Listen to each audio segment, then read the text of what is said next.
Notre Père, Baba yetu c'est toi, Jésus-Christ, ni wewe Yesu Kristo, et nous te remercions na tunampigia asante puisque nous sommes encore vivants. kwa sababu tungali kuheshimu.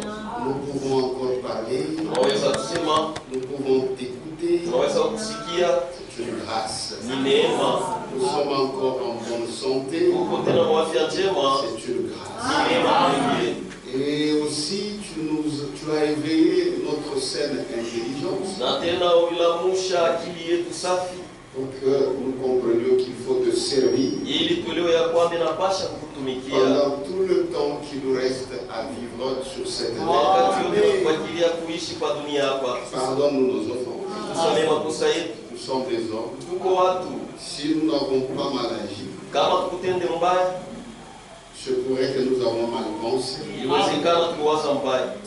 Pardonne-nous, Seigneur. Uturumie Bwana. Nous n'avons pas besoin de la justice de l'homme. Hatuhitaji waki wa mtu, La justice de l'homme, waki wa mtu c'est comme un linge ni souillé. kama kichafu. Nous avons besoin de ta justice Tunahitaji waki wako pour que tu nous agrées. ili kutukubali. Bénis mes frères et sœurs Bariki bandugu yangu na wadada qui yangu, ont tout abandonné. wale waliacha vyote, C'est parce qu'il y a une tension ni tuko ukokoto dans leur cœur. mumioyo yao, Et celui qui attire, na ule anakokotaka c'est toi. ni wewe.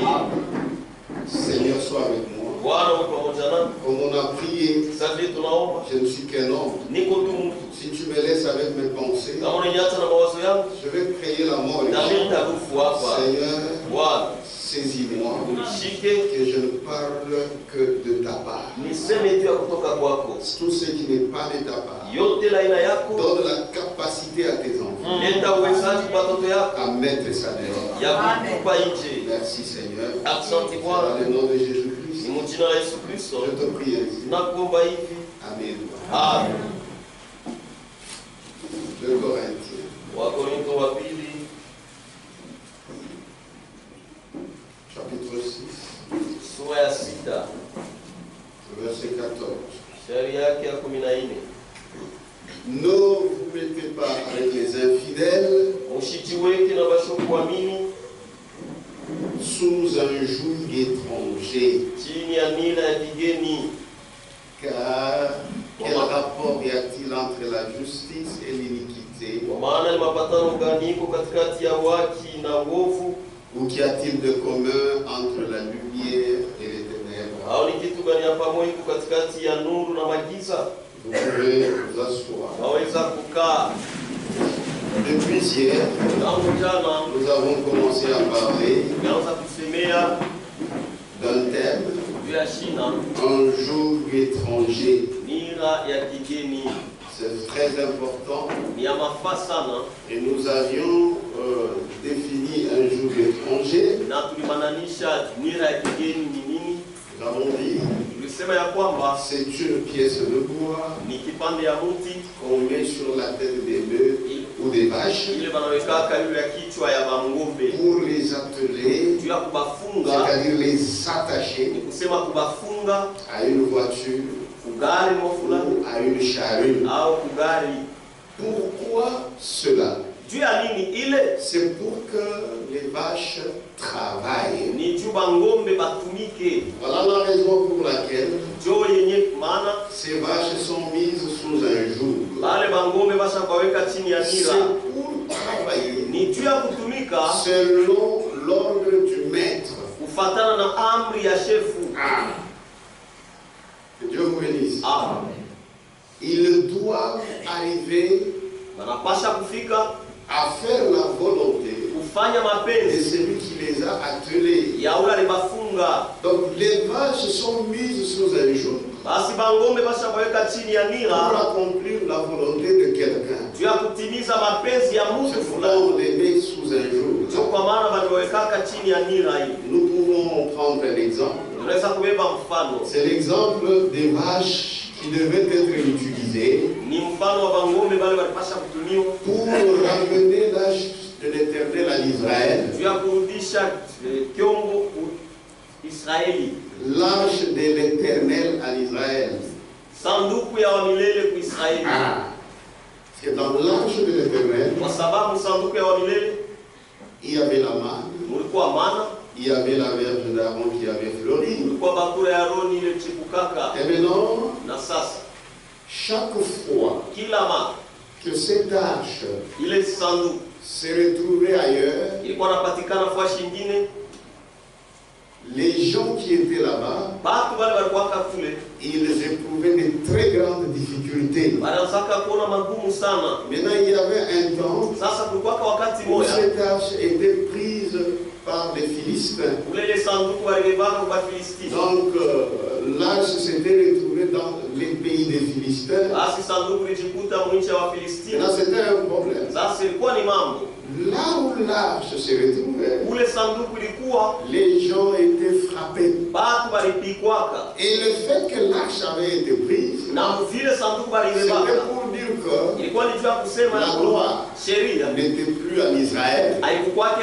tena Muisraeli, C'était ce qu'on appelle Ikabod. na ndio banaita Ikabodi. Et maintenant, Na sasa comme on avait pris cette sasa arche-là, vile balibebaka ile sanduku, c'était d'abord un malheur pour Israël. kwanza ilikuwa ni hole juu ya Israeli, Et partout ça se retrouvait. na fuashi yote kule ile sanduku Parce que ce n'était pas son lieu. kwa sababu haikuwa ndio fuashi yake. Les gens étaient frappés. Batu banaanza kupikwa. Et un jour dans 1 Samuel, Na siku moja Msamueli wa kwanza chapitre 5, sura ya 5 à partir du verset 11. kuanzia shairi ya 11. 1 Samuel, Samueli wa kwanza chapitre 5, sura ya 5 à partir du verset 11. kuanzia shairi ya 11.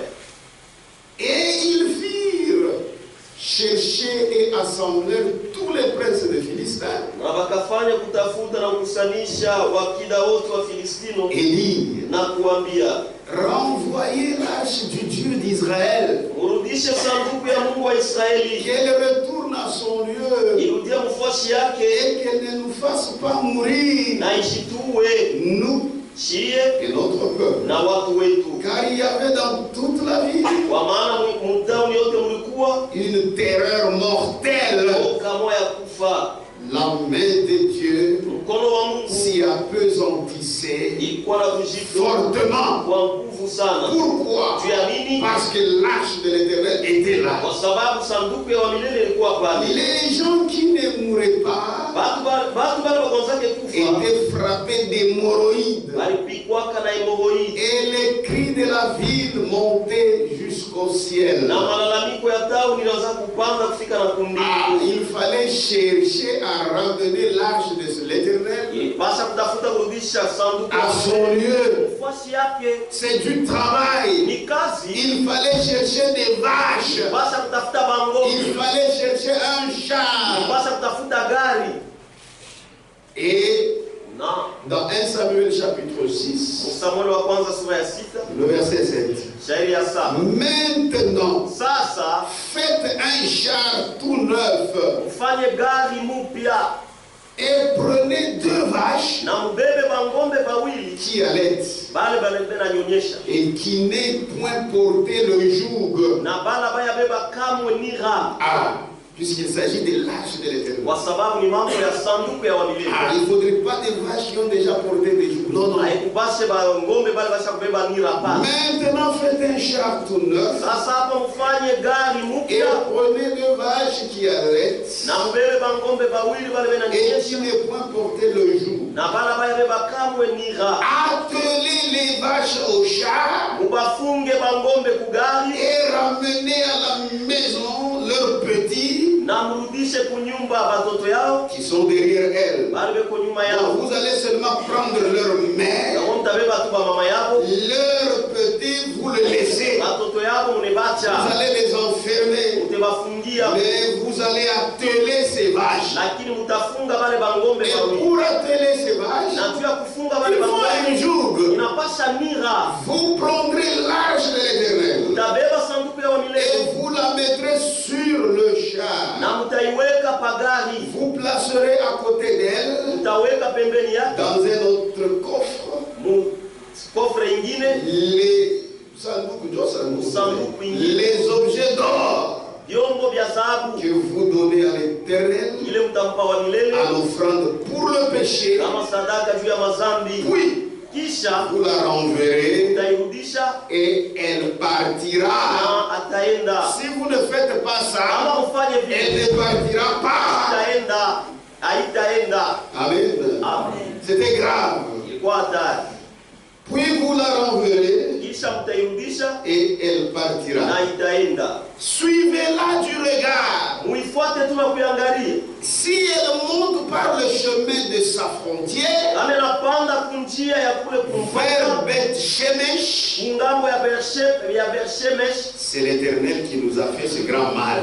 ni wa milele ndio anatutendea hii mabaya Ça kubwa. sera un signe Itakuwa que c'est alama l'Éternel ya kwamba ni wa qui milele nous a fait ce mal ndio ici. anatutendea hii mabaya hii. Sinon, Kama pa nous saurons tutajua que ce n'est pas sa main qui nous a frappés, ya kwamba ina mkono wake na mais que cela nous est arrivé par hasard. lakini ile tufikia tu kwa kubahatisha. Amen. Amen. C'est-à-dire, les vaches devaient être là, Bangome balipasha kuwa pale, on devait les mettre les jours balipasha baweka et on nira les attelle na kubafunga à un char. kugari. Mais ces vaches-là Wale bangome ne vont pas partir suivre leur propre direction. abataenda mkufuata uongozi Non, wao wenyewe. non, Hapana, il y a une force uko nguvu moja qui les dirigera. ile tebaongoza. C'est pourquoi on a dit, suivez-la du regard. Muiangalie tu vile Si kunenda. elle monte par le chemin de sa frontière Kama inapanda kunjia kwenda vers kumfuata, Beth Shemesh, inaendea kubetshemesh, c'est l'Éternel qui nous a fait ce grand mal. kwa milele ndio tutendea hii mabaya Sinon kubwa. nous saurons Kama hapana que ce n'est pas tutajua sa main ya kwamba ina mkono qui wake nous a frappés, tupika, mais que cela nous est arrivé par hasard. lakini ile tufikia tu kwa kubahatisha. Ces gens firent ainsi, Wale watu wakafanya hivi, ils prirent 2 vaches wakabeba bangombe mbili qui allaitaient wale wanazaa et kunyonyesha les attelèrent au na char wakabafunga kugari et ils enfermèrent les petits dans la maison. na wakafungia batoto mnyumba, Ils mirent sur le char l'arche de l'Éternel wakaweka pagari sanduku ya et wamilele les coffres avec les souris na d'or sanduku na ile tuwampanya twa dhahabu et les figures de leur tumeur. na mauso ya tumeur. Les vaches, maintenant écoutez, Usikie sasa, les vaches prirent directement le chemin de Beth Shemesh. bangombe bakabeba mara moya njia ya kuendea Bethshemesh, Elles suivirent toujours la même route wakafuata paka ile njia moya en moya mugissant muku ngoloma, et elles ne se détournèrent ni à droite na wakaanza kwenda hao kushoto ni à gauche. au kume. Les princes des Philistins Wakida ya Filistini allèrent derrière elles wakaenda nyuma yao jusqu'à la frontière de Beth Shemesh. kufika na kumpaka ya Bethshemesh. Cela prouvait que Ile ilikuwa inaonyesha c'est kusema l'Éternel ni wa milele. qui les a frappés. Swali bapika. Donc les vaches qui étaient Basi attelées bangombe bali n'ont pas leur volonté. hapana na mapenzi yabo. Amen. Amen. Ces vaches qui sont attelées Wale bangombe benye kufungwa doivent suivre banapasha la kufuata direction uongozi qui leur est montrée. ile beko nebonesha. Que Dieu vous bénisse. Mungu alibariki. Je pense que vous comprenez le problème du jour. J'aimerais que vous Kwanza kusema compreniez. muelewa mambo ya nira. Napenda muelewe. Donc vous êtes mis sous un joug. Basi msaweka chini ya nira C'est pour travailler ndio ya kutumika selon la volonté kufuatana na du mapenzi propriétaire du joug. ya mwenye na nira, Puisque les jougs, ça ne vous appartient kwa pas. sababu nira haina yako, Mais ça appartient lakini ni à ya votre ya maître shefu yako duquel vous êtes esclave. ule mwenye uko mtumwa wake. C'est comme les vaches ici. Kwa sababu ngombe hapo Ils sont propriétaires ni benye de ceux-là qui leur imposent la volonté. benye na ule kune bambia bafanye mapenzi yake. Amen. Amen. Donc nous comprenons Basi tunaelewa que le joug, ya kwamba c'est nira une contrainte. ni kukazilisha. Amen. Amen. C'est un devoir que vous devez Ni accomplir mapashwa ile unapasha kutimiza pour plaire au propriétaire du joug. juu ya kupendeza mwenye na nira. Celui qui t'a mis ces jours. Ule alikuweka Il a nira. une mission avec Iko toi. na kazi na wewe. Le diable qui t'avait mis son joug, Diabolo alikuweka nira il yake. a une mission avec Iko toi. na kazi na wewe. Dieu aussi qui t'a mis son joug, Mungu naye alikuweka nira yake. il a une mission avec toi. Naye iko na kazi na wewe. Tu dois exécuter ce travail. Unapasha kutimiza hilo kazi.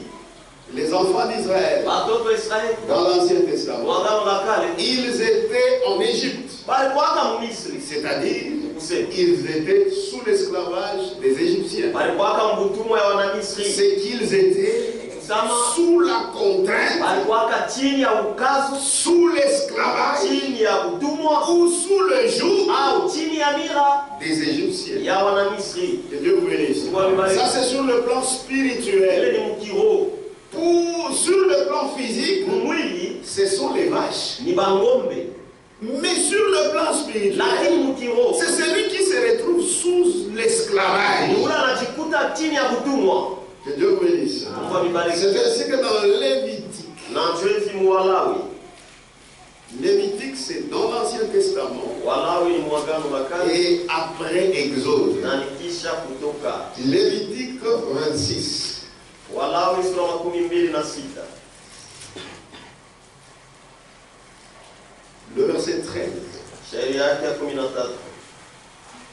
Je suis l'Éternel, Niko wa milele, votre Dieu, Mungu wenu, qui vous ai fait sortir nilimitosha du pays d'Égypte, toka nchi ya Misri, qui vous ai tiré de la servitude. nilimitosha utumwa, J'ai brisé les liens de votre joug. nilivunja vifungo ya nira yenu. J'ai brisé les liens de votre joug. Nilikata mankamba ya nira yenu. Et je vous ai fait marcher la tête levée. Na nilimitembesha bichwa yulu. Puisque quand vous êtes sous l'esclavage, Kama mko vous avez les jougs comme les vaches. mko na nira saba Il n'y a ngombe. pas moyen de marcher la tête levée. Hakuna namna utembee kichwa kenye kusimama Vous hivi. voyez spirituellement, Naona mkiroho, c'est-à-dire Dieu, sema Mungu il vous sort anakuotosha de la servitude, toka kutumwa, de l'esclavage. toka kutumwa, C'est ainsi qu'il se présente. na ndio anajitambulisha. Je suis l'Éternel, Niko wa milele, votre Dieu, Mungu wenu, qui vous ai fait sortir iliyenitosha du pays d'Égypte, nchi ya qui Misri, vous ai tiré iliyenitosha de la servitude. toka kutumwa, J'ai brisé nilikata les liens de votre joug. mankamba ya nira Et yenu, je vous ai fait na marcher nilimitembesha la tête levée. kichwa yulu. Donc c'était le joug de l'esclavage de Pharaon. Basi ilikuwa ni nira ya kutumwa ya Farao. Ils accomplissaient quand ils étaient en Égypte la volonté de Pharaon. Wanaanza kutimiza wakati walikuwa Misri mapenzi ya Mais Farao. après avoir été délivrés du joug de Pharaon, Lakini kisha kufunguliwa toka nira ya Farao, ils devaient être maintenant esclaves de l'Éternel. alipasha kuwa sasa watumwa wa Donc milele. ils sortent d'un joug, Basi wanatokea ils mnira moja entrent dans un autre joug. na wanaingia mnira ingine. Lévitique 25, Walawi 23 verset 55. Sheria 55. Car Kwa maana c'est de moi que les enfants d'Israël sont esclaves. kwa maana batoto wa Israeli ni batumwa yangu mie, Très bien. Ce sont mes esclaves ni batumwa yangu que j'ai fait sortir du pays d'Égypte. bale nilitosha mwinchi ya Misri. Je suis l'Éternel, votre Dieu. Niko wa milele Mungu wenu. Ils étaient esclaves Balikuwaka watu en Égypte. Misri, Mais comme c'est Dieu sa vile ni qui Mungu les a fait sortir, walibatosha automatiquement, mara moya, ils deviennent ses esclaves. wanakuwa batumwa ya Mungu. C'est pourquoi, Ndio kwa maana si réellement c'est Dieu qui t'a délivré, kama vya kweli ni Mungu alikufungua, tu ne feras que sa volonté. utafanya tu mapenzi yake. En Égypte, Misri c'était la volonté de ton maître. ilikuwa ni mapenzi ya shefu yako, Mais maintenant que tu es sorti, lakini sasa c'est la ushakutoka, volonté ni mapenzi de ton nouveau ya maître. shefu yako wa Tu sasa. es né de nouveau, Umezaliwa tu jipya, es une nouvelle créature. unakuwa kiumbe Tu kipya, es aussi un nouveau maître. na unakuwa na shefu wa sasa, Et tu dois être sous son joug. na unapasha kuwa chini ya nira yake. C'est la vérité. Ni ukweli. L'Éternel a brisé les liens du joug de son peuple en Égypte. Wa milele alikata makamba ya Mais nira ya maintenant, watu. ils sont mis sous son propre joug. Sasa hapa beko ndio chini ya nira yake. Oui, frère. Hiyo ndugu, C'est la ni vérité. ukweli. Amen. Amen. Quand Jésus est venu, Wakati Yesu alikuja là-bas en Israël, kule kwa Israeli, il les avait trouvés alibakutaka sous un joug spirituel. chini ya nira ya kiroho. Ils étaient sous le joug des pharisiens. walikuwa chini ya nira ya Wafarisayo, Ils étaient sous le joug des sadducéens. walikuwa chini ya nira ya Ils étaient Wasadukayo, sous le joug des hérodiens. walikuwa chini ya nira ya Waherodi. Et tous ces gens-là. Wale watu wote. Mais quand Jésus est venu, Sasa wakati Yesu son alikuja, travail kazi yake était de les libérer ilikuwa ni juu ya kupatia huru du joug sous lequel ils étaient. toka nira mule walikuwaka. Ce joug-là, c'était un joug des interprétations. Ilikuwa ni nira ya matafsiri.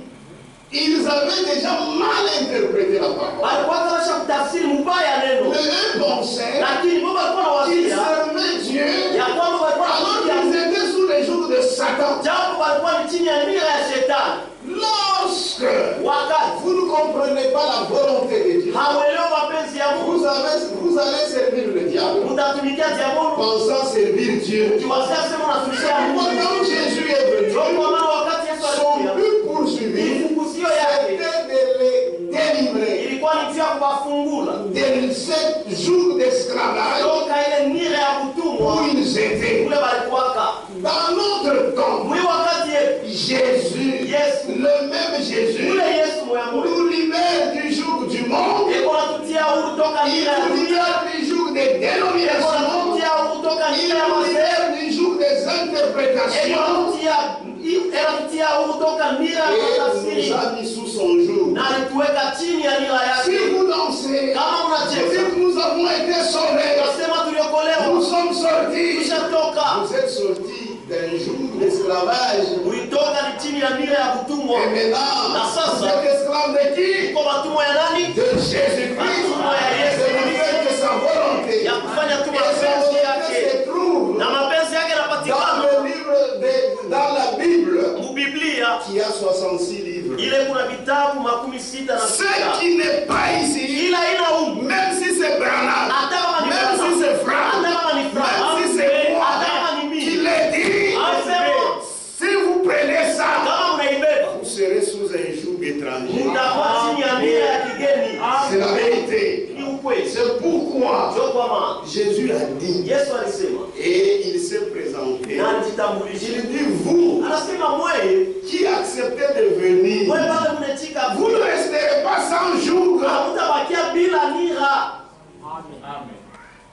Amen. Amen. La liberté dont nous parlons Uhuru ile siku unasema en Christ, ndani ya ce Kristo n'est pas une liberté comme la liberté de ce monde. haina uhuru sawa ya dunia hii. Hapana. C'est une liberté Ni uhuru d'être toujours ya kuwa dans paka les limites de la parole de Dieu. na neno ya Mungu.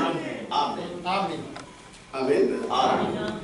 Et Jésus a dit, Na Yesu alisema mon joug est léger. nira yangu iko mwepesi. Nous l'avons dit hier. Tulisoma jana. Le joug de Jésus, Nira ya Yesu c'est la liberté. ni uhuru. Il ne force personne. Yakasirishake mtu. Mais Lakini Pharaon, Farao qui est Satan, mwenye kuwa shetani lui force les gens. yeye anakasirishaka watu. Mais lui, Dieu, Lakini yeye il vient chez toi. yeye anakuya kwako Il te propose. anakuambia Si tu refuses, kama unakataa tu refuses. unakataa. Même maintenant, Hata hapa que sasa je dis que tu as cru. hapo unasema unaamini. Kusema mazambi mulo unaanguka. Unajua sasa ni mubaya. Donc mais tu sais que c'est mauvais.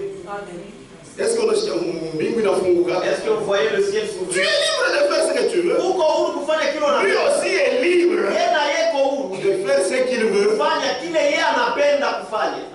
C'est pourquoi Ndio kwa maana les vrais enfants de Dieu, watoto ya ce kweli ya sont Mungu eux qui iront au ciel. ni bonjo batenda De kumbingu. la même manière que notre Dieu ne force pas. Munamna mwa mpaka vile Mungu Nous anakasirisha. ne forçons pas. Na sie vile vile Nous ne prêchons que la parole. Sisi tunabiliaka Ceux de Dieu écoutent ba Mungu beko et na mettent en pratique. beko na tumikia. Ceux du diable Mashetani nao ne feront que regarder. kwa batanza tu C'est kuangalia. là où nous connaissons Ni pale tuko na les vrais enfants de Dieu Batoto ya kweli ya et les faux. na batoto ya Mungu ba bia bongo. Les vrais écoutent Anasikia et dans leur cœur, na mioyo ils yao se sentent touchés wanasikia kuguswa et ils se répandent na beko na et ils produisent na beko na les toba fruits dignes de la repentance. na ile nastahili toba. Mais les enfants de Satan, Lakini batoto ya la shetani influence de discorde mbegu ya mvuruko n'écoute pas, aishikiake, c'est-à-dire kusema ne mettent pas en pratique. amatumiki yake. Ils peuvent dire que c'est la vérité, Anaweza kusema ni ukweli, mais lakini vous les observez, ils ne mettent pas en pratique. abatumikie. Mais les vrais enfants de Dieu Lakini batoto ya Mungu reconnaissent que c'est la parole de Dieu. anatambua kasema ni neno C'est ya pourquoi Mungu. Dieu Ndio kwa maana ne force pas, il akazilishake ne force personne, akazilishake Mungu. il t'invite seulement Yanakuita tu à faire sa volonté. ufanye mapenzi Et yake. cette volonté de Dieu Na ila mapenzi ya Mungu te libère. iko na kutia huru. Mais la volonté de Satan, Lakini mapenzi ya la shetani, volonté de l'ennemi de Dieu mapenzi ya adui wa Mungu te lie davantage. iko na kufunga tena C'est zaidi. pourquoi, Ndio kwa maana même moi je te demande, hata mimi nakuomba accepte le joug de Jésus-Christ. itika nira ya Yesu Kristo, Puisque le joug de Jésus-Christ, kwa sababu nira ya Yesu ça libère. inatiaka huru. Dans Galates, Mwagalati, je pense que vous suivez. naweza kusema mko nafuata. Dans Galates, Mwagalatia, Galates c'est l'une des épîtres de Paul. Galati ni mmoja wa barua ya Paulo. Il a écrit cette lettre aux Galates. Aliandikia barua watu wa Galatia, Les gens qui habitaient dans la ville de Galatie.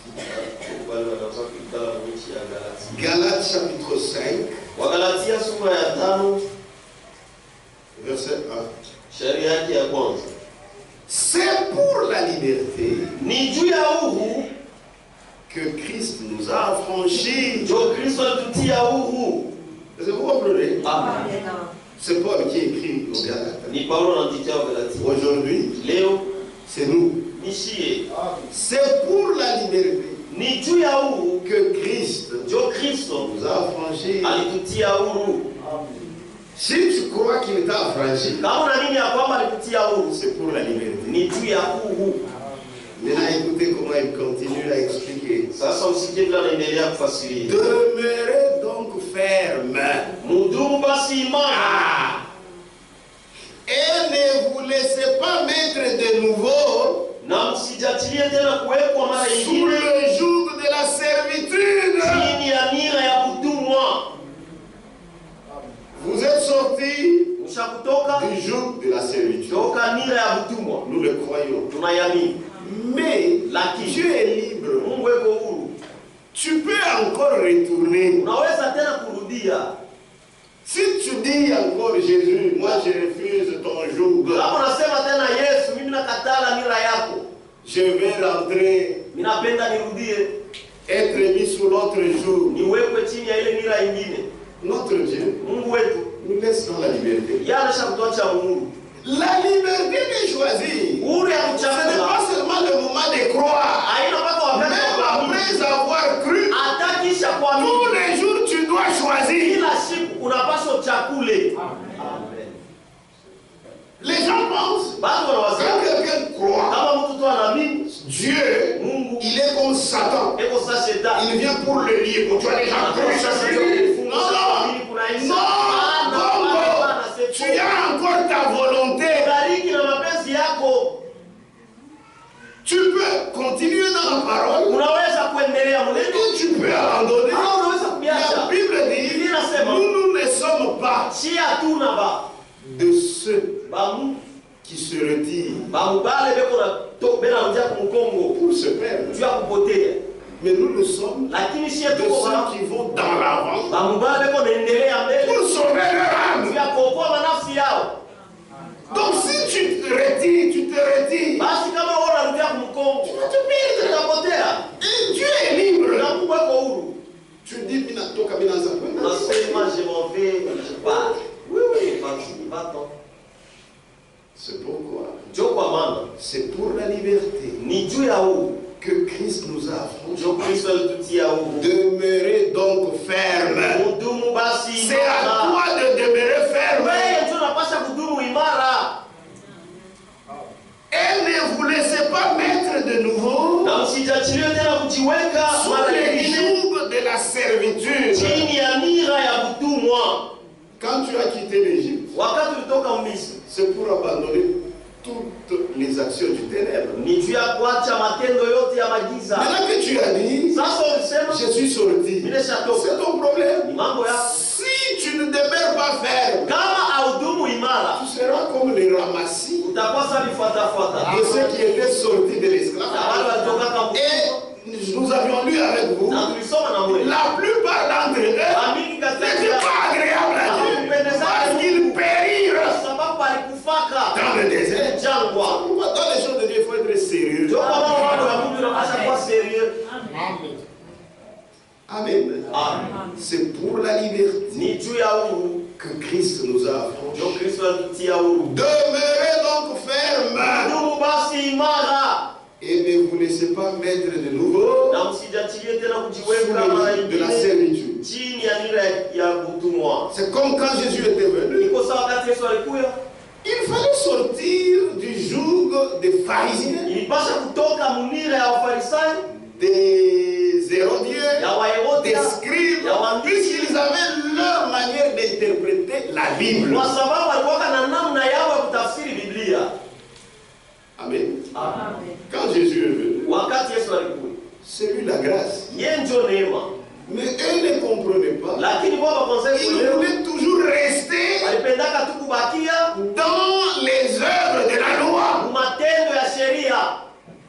C'est pourquoi Paul continue. Ndio kwa maana Paulo kunaendelea na kusema C'est pour la liberté ni juu ya huu que Christ nous a ndio affranchis. Kristo alitutia huru. Demeurez donc fermes Mdumu basi et ne vous imara laissez pas mettre de nouveau na msijachilie tena sous le kujiweka joug de la mara servitude. nyingine tena chini ya nira. Voici moi, Paul. Tazama mimi Paulo, Je vous dis que naniambia ya kwamba si vous vous faites circoncire, kama mnafanya bamitaini, Christ ne vous servira de rien. Kristo hatanisaidia kukitu. C'était ces juifs-là. Ilikuwa ni wale Pour Bayahudi eux, ils voulaient demeurer. wao walipendaka basi C'était leur manière d'interpréter les kwa choses de namna Dieu. yao kutafsiri Frère, kitu ya Mungu. quand Dieu parle, Kama Mungu anasema, il parle anasema pour que vous compreniez. juu C'est mwelewe. ce qu'on appelle la vérité présente. Ndio ile wanaita ukweli wa sasa. Quand Jésus était venu, Wakati Yesu alikuja et Paul écrivait, na Paulo aliandika, parce que Paul, pendant qu'il écrivait, Jésus-Christ avait déjà fait son travail. Il était wakati parti. Paulo anaanza kuandika, Yesu alikuwa kashafanya kazi yake. Maintenant, Sasa Jésus est déjà venu. Yesu alishakuja, Il a sauvé. ashaokoa, Mais les gens sont restés encore sous les œuvres de la loi. lakini watu washakubakia paka matendo ya sheria. Maintenant, il voulait que les gens qui croient en Christ Sasa alipendaka watu wale wanaoamini Kristo puissent encore se circoncire. wapate kutahiriwa. Si vous n'êtes pas circoncis, Kama huyatahiriwa, c'est-à-dire vous kusema n'êtes pas sauvé. aokolewe. Si vous continuez à manger les aliments impurs de Lévitique 11, Kama unaendelea kula banyama bachafu wa Walawi sura ya 11, on sait que Dieu a déclaré pur. japo kila Mungu ashakusema Que l'homme ne iko safi, déclare pas impur. mtu asiwezi kusema ya kwamba iko kichafu. C'est pourquoi il leur dit ceci. Puisqu'ils avaient mal interprété Mungu alitafsiriaka mbaya la parole. Ce qui était vrai ile ilikuwa ya kweli n'était plus vrai. haikuwa tena vya kweli. Voici moi, Paul. Tazama mi Paulo, Je vous dis que namiambia ya kwamba si vous vous faites circoncis, kama mnafanya bamitaini, Christ ne vous servira de rien. Kristo hatanisaidia kukitu. Et je proteste.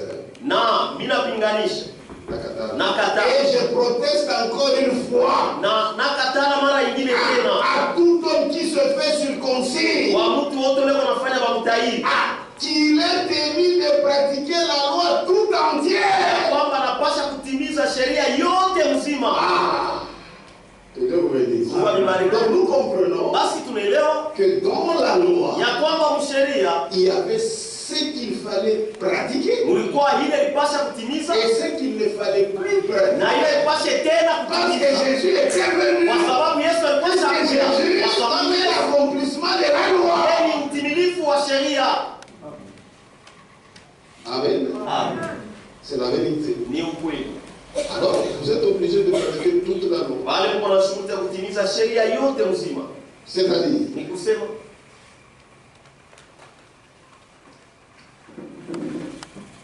il y a la loi. huko sheria, Et lorsque Jésus est venu, na wakati Yesu alikuja c'est pour révéler la foi. ni juu ya kufunua imani. Or, la loi, Japo sheria Paul nous explique bien Paulo anatufasiria vizuri que c'était un pédagogue ya kwamba ilikuwa ni mwalimu qui nous enseignait ile inaanza kutufundisha, ou qui nous amenait ile inaanza kutupeleka à la foi. kuimani. Pédagogue Mwalimu qui nous donnait en nombre anaanza kutupatia mtuvuri les enseignements mafundisho qui plus tard ile kuenda masiku nous ferait comprendre la foi. atafanya tuelewe imani. Dieu bénisse.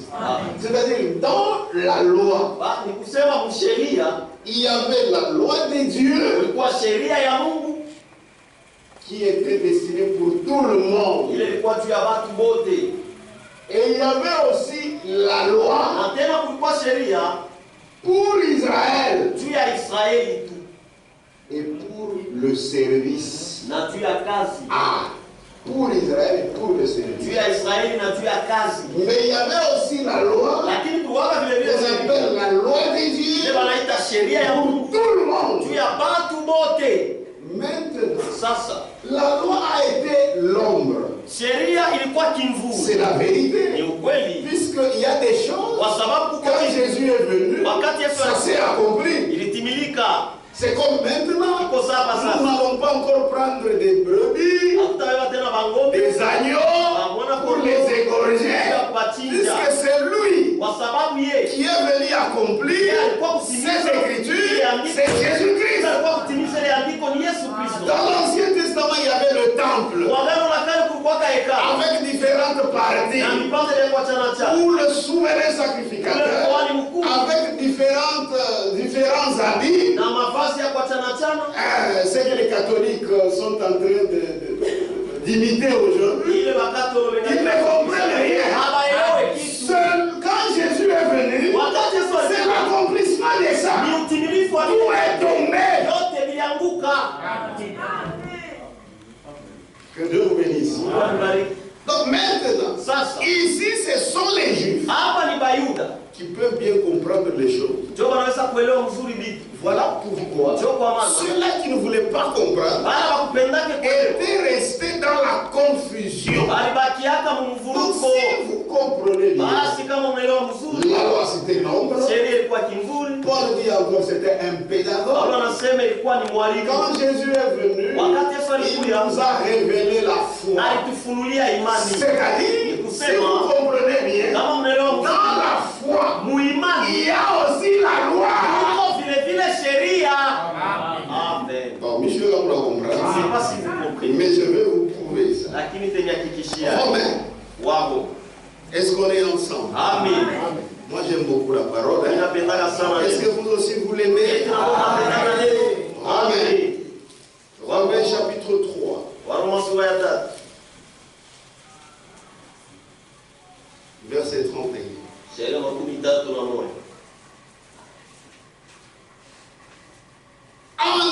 Anéantissons-nous donc la loi par la foi? Basi tutatosha nguvu ya sheria kupitia imani.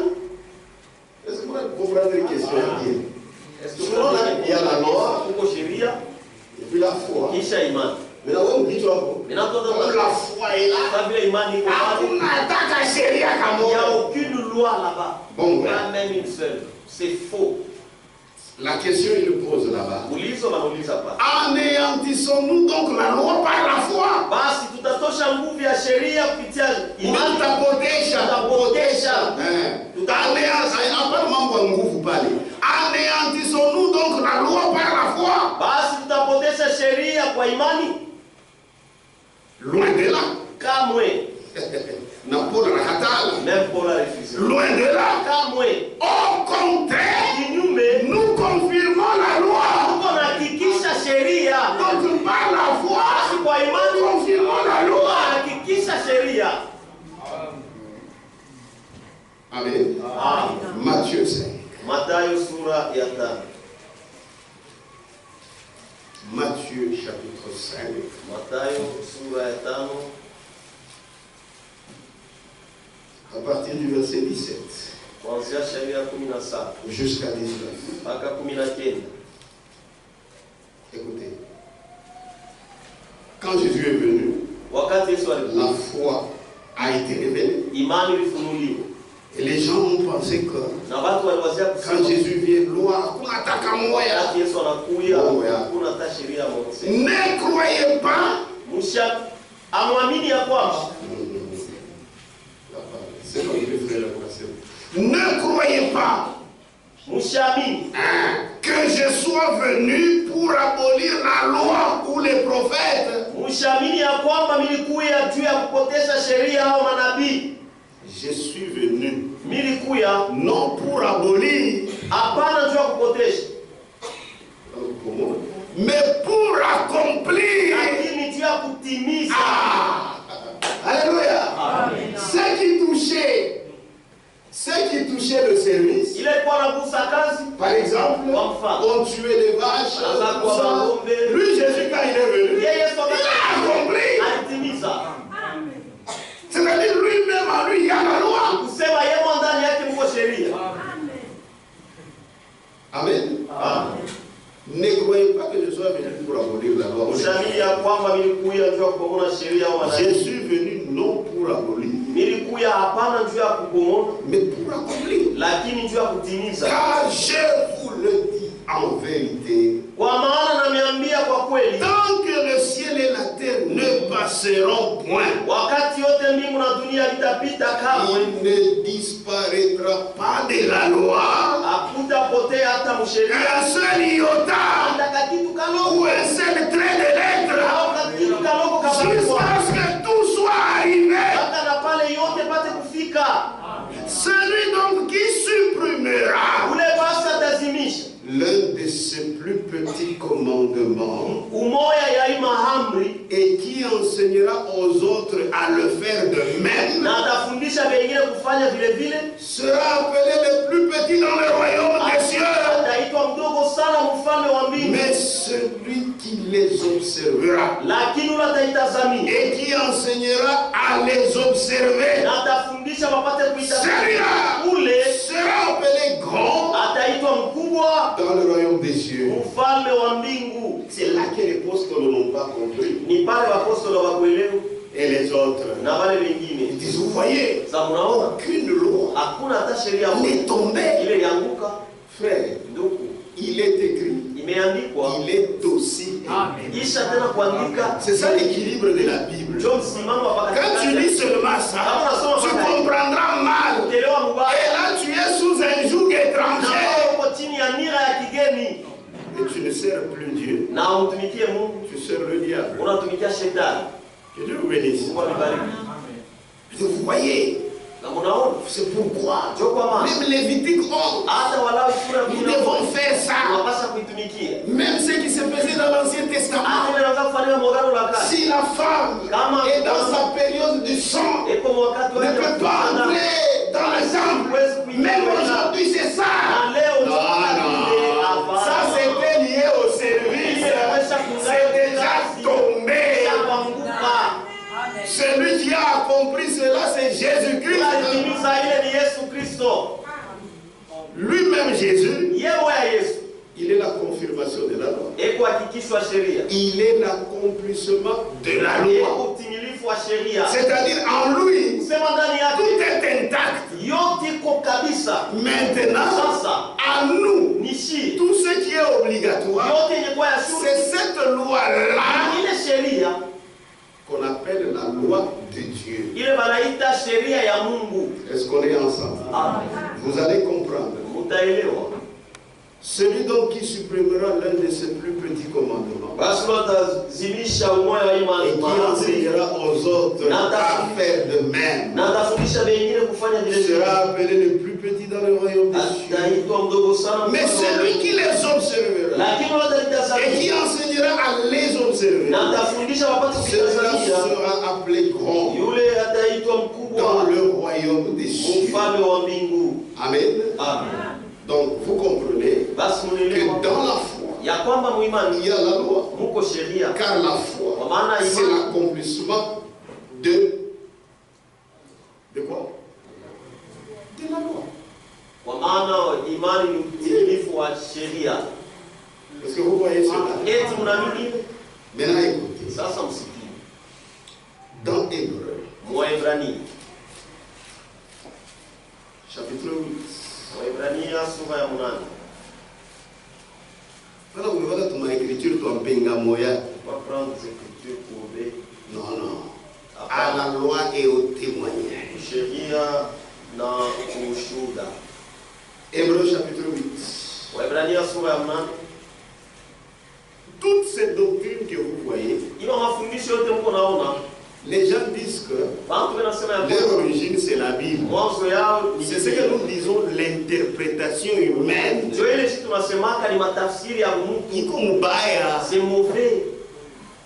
Hébreux 8. Waebrania sura ya 10.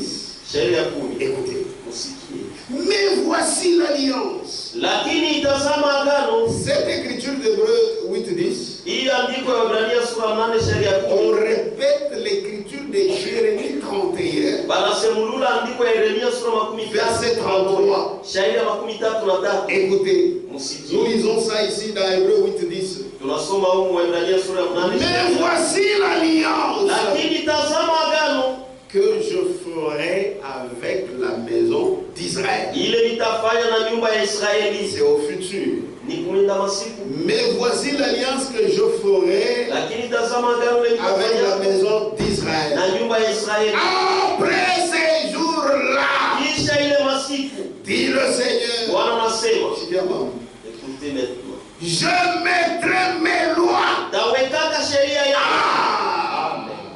dans leur esprit. mumaro yao. Je les écrirai Tayandikaka dans leur cœur. moyo wao. Et je serai leur Dieu. Watakuwa Mungu wao. Et ils seront Nao watakuwa mon peuple. watu wangu. Maintenant, quelqu'un posera la question. Sasa mtu atauliza Frère Kissimba, ndugu Kissimba, c'est clair iko que wazi toutes les lois masheria yote doivent être écrites en nous. inapaswa kuandikiwa. Donc, devons-nous faire Basi tunapaswa tout kufanya ce qu'Israël faisait? yote Israeli anataka kufanya. La réponse, vous l'avez. Jibu mko na C'est non. ni hapana. Disons frère Franck ici. Msome ndugu Franka. Est-ce qu'on est ensemble? Dans le volume 2, Volume 2, page 525. alors 525.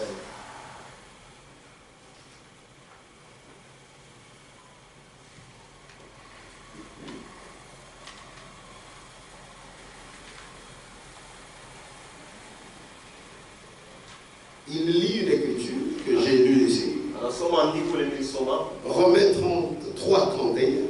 Waroma sura ya 3:13. Anéantissons-nous donc la loi par la foi? Basi tutapoteza sheria kwa imani? Au contraire, Kinyume, nous confirmons la loi. uko nahakikisha sheria. Il lit l'écriture que j'ai lue encore. Anasoma andiko tena mimi nasoma. Hébreux 8:10. Waebrania sura ya 8. Mais voici l'alliance Lakini tazama agano que je ferai avec la maison d'Israël ile mtafanyika na nyumba ya Israeli. après ces jours-là, Kisha ile masiku dit le Seigneur.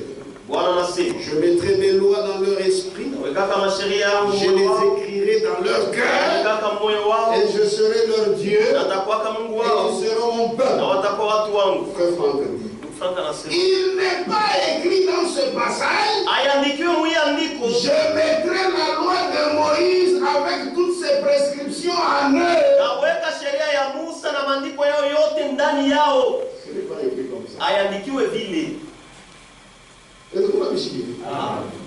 Là, mon chiqué. Vous comprenez? Mon chiqué, tu vas vous encourager. Mon chiqué. Munasikia?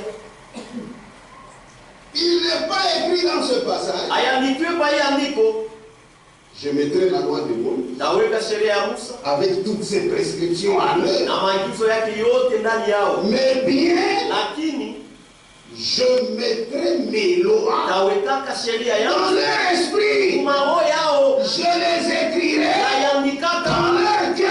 moyo wao. Ce que je vous ai dit, Wewe niambie, il y avait les deux. ulikuwa yote mbili, La loi de Dieu sheria ya Mungu et la loi qui était destiné à Israël, na sheria ile ilikuwa ya plus le Israeli service. changa hapo na kazi. La loi de Dieu, Sheria ya Mungu obligatoire kwa shurti pour tout le monde. ya watu wote. Amen. Amen. Il continue. Anaendelea. La loi de Moïse Sheria ya Musa comprend les deux. iko na yote mbili. D'une part, Ngambo moja la loi de Dieu sheria ya Mungu qui est obligatoire ile kuna shurti pour tous. juu ya watu wote, Et d'autre na part, ngambo ingine la loi qui était destinée sheria ile ilikuwa juu à ya Israël Israeli et à son service divin. na kukazi yake ya Mungu. Maintenant écoutez, Sasa au milieu de la loi de Moïse katikati ya sheria ya se Musa trouve le spirituel, kunapatikana wa kiroho Ya ya kiroho, la loi divine. sheria ya Mungu. C'est toi ce qu'il est là. Amen. Soit Au ce qui devait être annoncé ile ilipasha kutangazwa comme révélation, za ufunuo, c'est ça la foi. zo imani. Ce qui devait être annoncé, Ile ilipasha moi kutangazwa je vous ai zo dit, kama niliambia, dans la foi, ni sheria, il y a la loi. muimani muko sheria. Amen. Amen. Amen. Amen. Ça c'est pour les aigles. Ili ya mantai. C'est la partie qui est destinée aux croyants. Ni kipande ile inaelekea uaminifu. Si frère Branham, Kama ndugu Branham, Paul, Paulo, les 4 évangélistes bali wapasha injili et les apôtres na bamitume se sont référés à l'Ancien Testament, waliangalia mwagano la kale, ce n'est pas pour nous placer sous le joug pesant de la loi de Moïse. haina juu ya kutuweka chini ya nira ya bujito ya Musa. Non, Hapana, mais lakini bien sous le joug doux chini ya nira ya upole et léger na mwepesi de Jésus-Christ. ya Yesu Kristo. C'est pas si vous comprenez. Matthieu 11, 30. Mathayo sura 11 anasema nira yangu iko mwepesi. Que Dieu vous bénisse. Mungu anibariki. Ce n'est pas pour nous placer sous le joug pesant de la loi de Moïse. Haina juu ya kutuweka chini ya nira ya bujito ya Musa. Mshukuria hiki. Hapana. Shehe yote ni kuria. Nous mangeons tout. Kama mimi natapika ndio mimi Si naachi. je vomis, c'est là que je vais laisser. Amen. Amen. Kama mimi natapika ndio mimi naachi. Si je vomis, c'est Mais là que kama je pale vais ni laisser. kile tu kwamba unakula na mimi C'est tout ce que mon frère mange, moi aussi je dois manger. oh milongi hapana. Mungu nakukusa mboka ya bien. Il y a des bons condiments. Amen. Amen. C'est la vérité. Ni ukweli. Mukurieni. Manger. Que Dieu vous bénisse. Mungu anibariki. C'est la vérité. Ni ukweli. C'est la vérité. Ni ukweli. Maintenant, Sasa vous comprenez unaelewa les jours sous lesquels les gens se mettent nira chini yake watu wanajiweka par la mauvaise interprétation de la parole. kupitia kutafsiri mubaya neno. C'est pourquoi Jésus insiste. Ndio kwa maana Yesu anaweka mkazo. Mon joug est léger. Nira yangu iko mwepesi. C'est-à-dire vous pouvez mettre ça en pratique. Ukisema unaweza kuitumikia. Acte 15. Matendo ya Mitume sura ya 15. Est-ce qu'on est ensemble?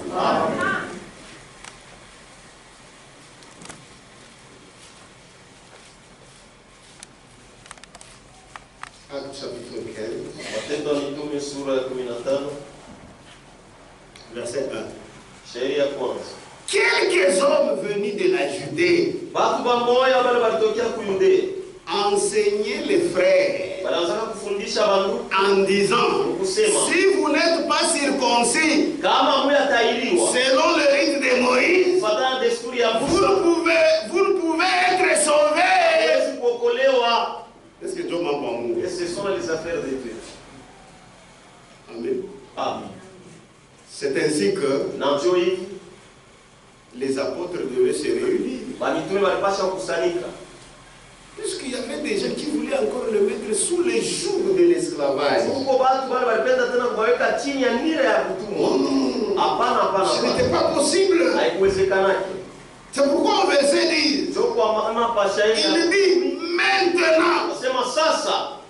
Maintenant donc, Sasa basi pour pourquoi tentez-vous Dieu Kwa nini mko namjaribu Mungu? en mettant sur le cou des disciples un joug que ni nos pères, ni nous n'avons pu porter. Mkuweka kushingo ya bafuasi nira ile. Hao baba yetu, hao shibe yenyewe tuwezi kubeba.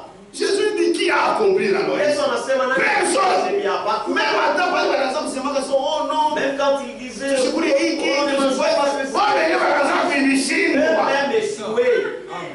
c'était un jour pesant. ilikuwa ni nira ya bujito. Il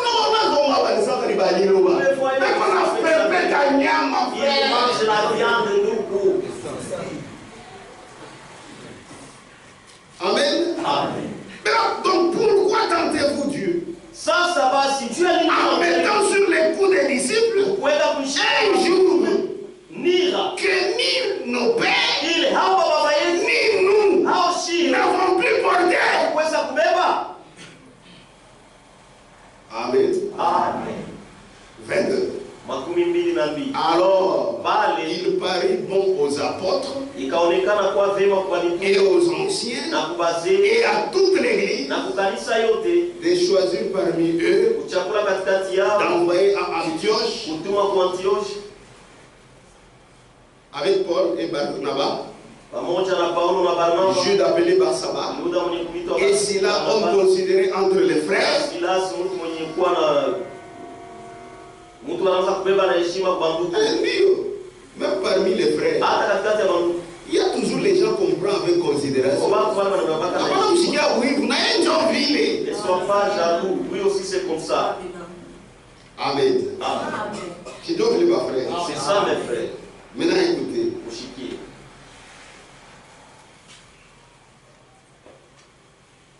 Verset 7. À la maison vous pouvez tout lire, puisque je n'ai pas le temps, voilà pourquoi je vais lire. Nous avons donc envoyé Jude et Silas qui vous annonceront de leur bouche les mêmes choses. Car il a paru bon au Saint-Esprit, d'abord au Saint-Esprit, et à nous de ne vous imposer d'autres charges que ce qui est nécessaire, savoir de vous abstenir des viandes sacrifiées aux idoles, du sang, des animaux étouffés et de l'impudicité, choses contre lesquelles vous vous trouverez bien de vous tenir en garde. Adieu.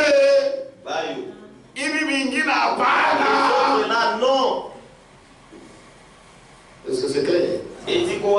J'aimerais vous faire comprendre bien. Ne soyez pas sous un joug étranger. Amen. Chaque fois que vous interprétez la parole mal, vous vous mettez sous un joug étranger. Voilà pour terminer. Galates. Où nous étions. Galates chapitre 5.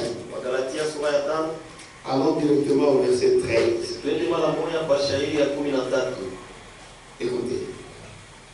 Nous avons lu le verset 1er jusqu'à 3. Maintenant, nous le verset 13. Frères, vous avez été appelés à la liberté. C'est la vérité. Seulement, ne faites pas de cette liberté un prétexte de vivre selon la chair.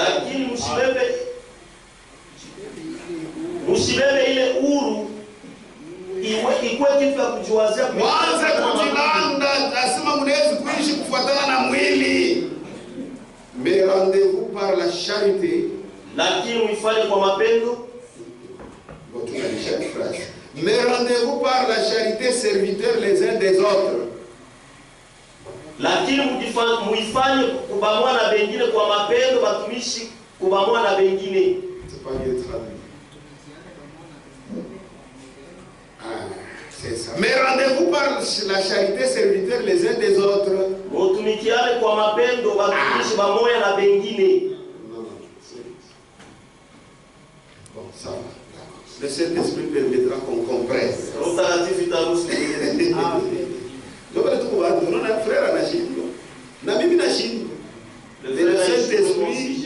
le Saint-Esprit vous a fait comprendre. Comment vous ne pas se forcer? Vous voyez le Saint-Esprit. Sinon, ça va vous chier quoi? Donc, on a fait interprétation et à bien. Chercher une bonne interprétation. Page 524. Et on se termine ici. Au caractère 524, la mienne part. Écoutez. Mushiki.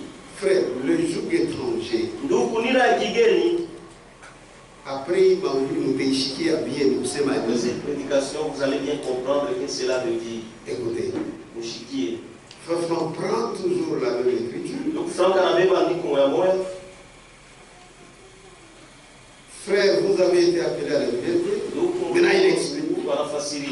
Christ nous a affranchis. Christ alitutia huru de l'esclavage du péché. toka butumwa ya zambi. Et nous a conduits na alituongoza dans la merveilleuse liberté muhuri ya mzuri sana des enfants de Dieu. Ya batoto ya Mungu. C'est ça. Nous faisons par notre propre volonté. Cette liberté spirituelle dans laquelle il nous a placés se manifeste. Cependant, dans le cadre de la parole de Dieu.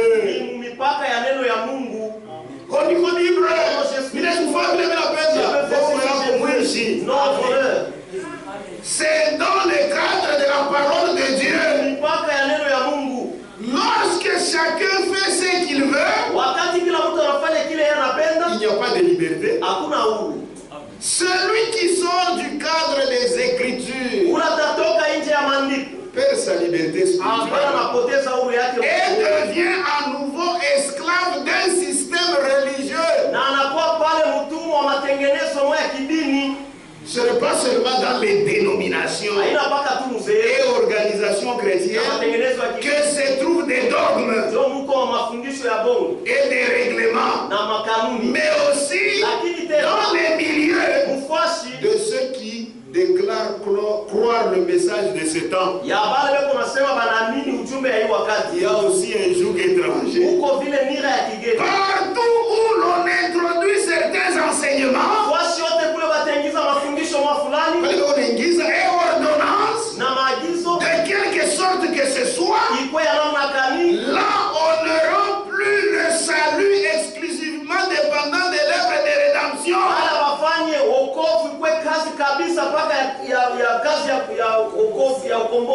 Pleinement accompli à Golgotha. Mais on le fait dépendre d'œuvres accomplies par soi-même. Là où il y a les jougs étrangers, c'est-à-dire il y a les interprétations selon l'homme de l'écriture. Même si on prêche la croix, frère Franck dit, comme il y a cette mauvaise interprétation, le salut ne dépend plus de l'œuvre de rédemption, pleinement accompli à Golgotha. Voilà pourquoi nous sommes sérieux. C'est la parole ou rien. Sinon vous te retrouvez, nous avons fait le fellowship. Sinon vous allez vous retrouver dans les fellowship. Nous avons sur la Bible. Les fellowship. Mais l'interprétation est mauvaise. C'est ça. Lèvons-nous. Adorons le Seigneur. On va vous voir.